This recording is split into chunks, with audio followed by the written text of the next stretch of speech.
ድድም ጽዮን ጫካ የቤተ ክርስቲያን በስመ አብ ቅዱስ ኧረ በመድኃኒዓለም እንዲህ አይነት ቦታ አለ እንዴ ወገን?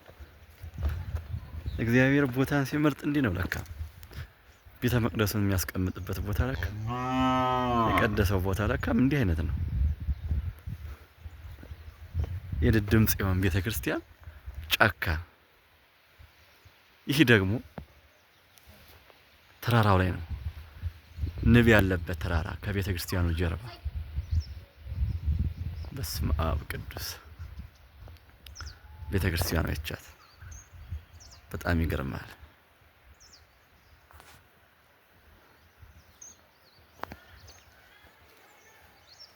ይህ ጓደኛዬ የስራ ባልደረባዬ